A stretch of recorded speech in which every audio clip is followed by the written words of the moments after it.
Hey, what's happening, guys? Thanks for watching. We are at Cahuilla Creek Motocross Park in Anza, California for our 2019 450 Motocross Shootout.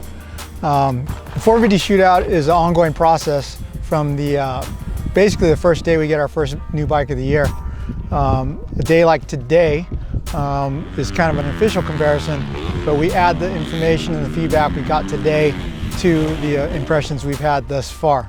So today we have assembled 6 test riders of varying age, skill, speed, and size. And we have a manufacturer representative from Honda, Husqvarna, Kawasaki, KTM, Suzuki, and Yamaha, all on hand to help fine-tune the bike to each of the test riders' likings. Each one of our test riders is instructed to spin laps on the bike and think about what they like and what they dislike about the bike. And if there are some shortcomings, we definitely communicate them to the manufacturer to give each set of technicians on hand the chance to ideally set up the bike for each test rider.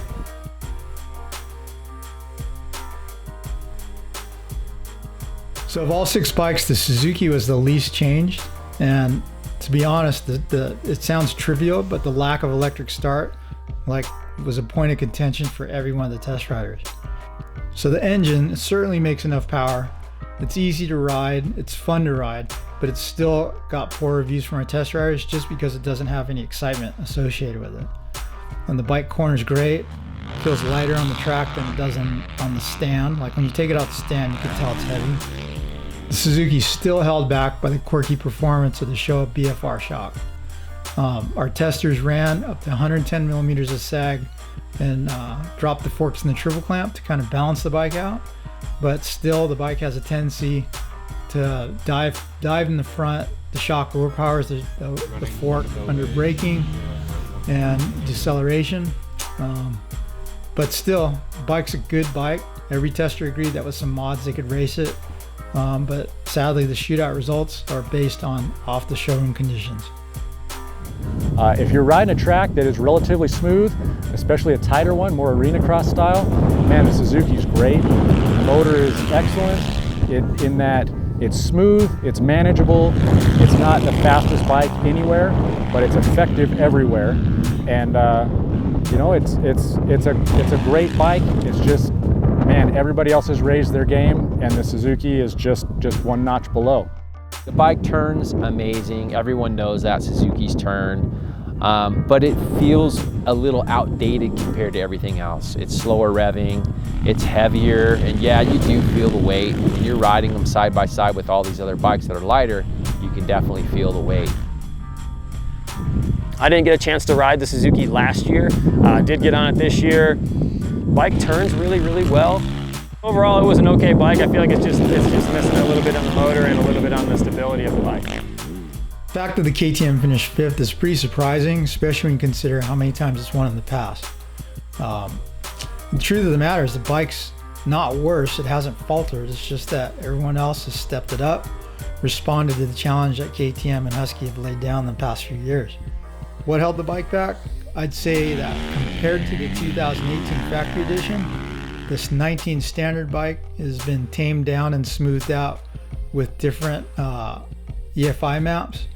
And as smooth and easy to ride as they are, the slower revving nature of the bike, of the engine, actually gives the bike a heavier feel on the track.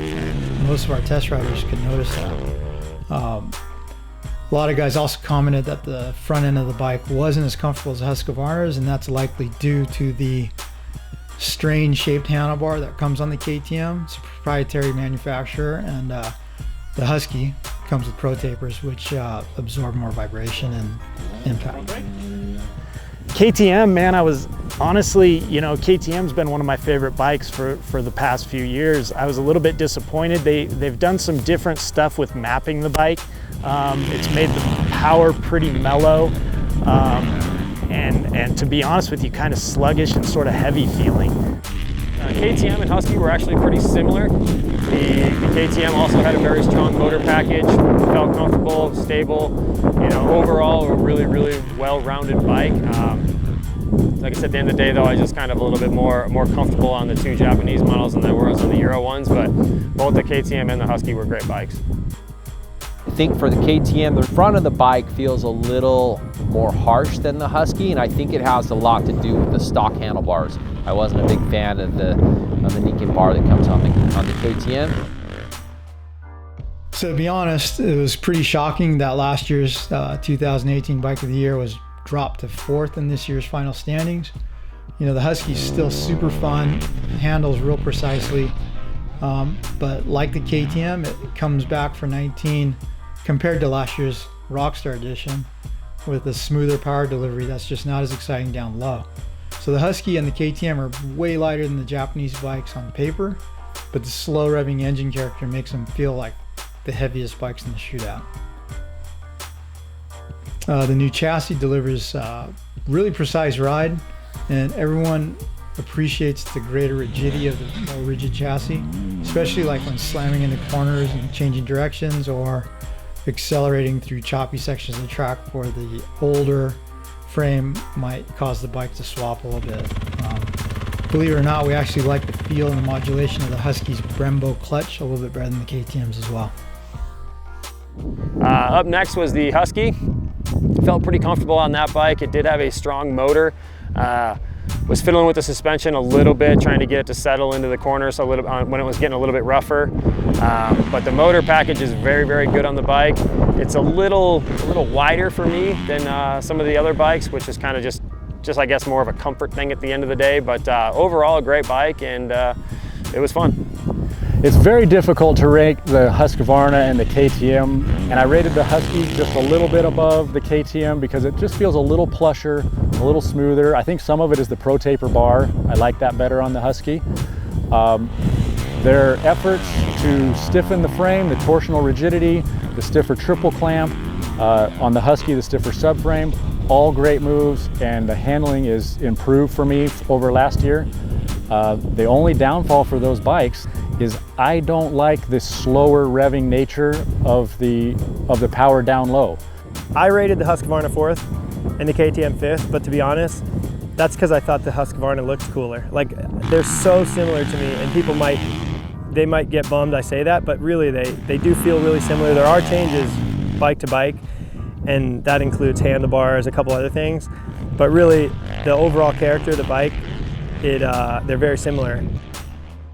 Honda doesn't look much different for 2019, but it actually has got a lot of different changes. The new chassis, swing arm, cylinder head, and exhaust system. Everybody kind of raved about the quick handling and the powerful engine that was easy to make good use of the power, but some of the riders didn't agree with the small feeling of the bike and the lack of high-speed stability. The Honda still boasts like big, responsive low-end power, pretty decent mid, and then a lot of top. The 3 map settings can make a big difference.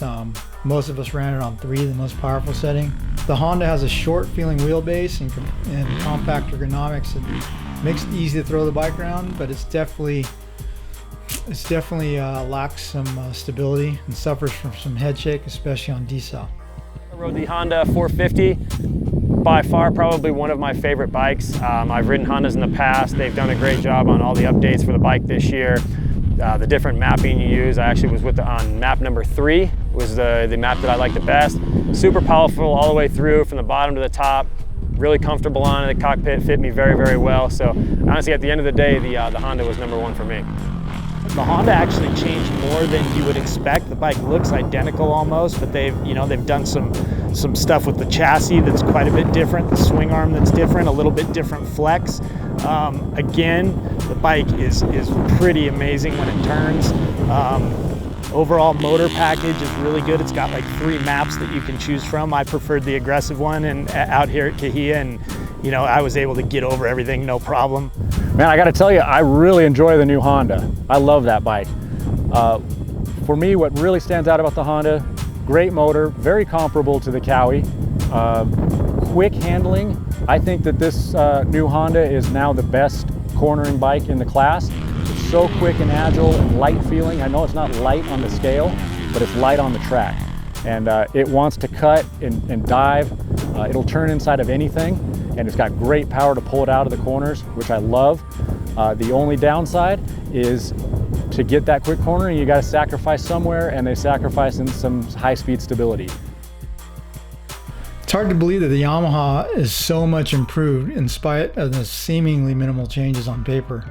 The stiffer seat foam allows the riders to stay higher in the riding position and more forward with greater weight over the bars.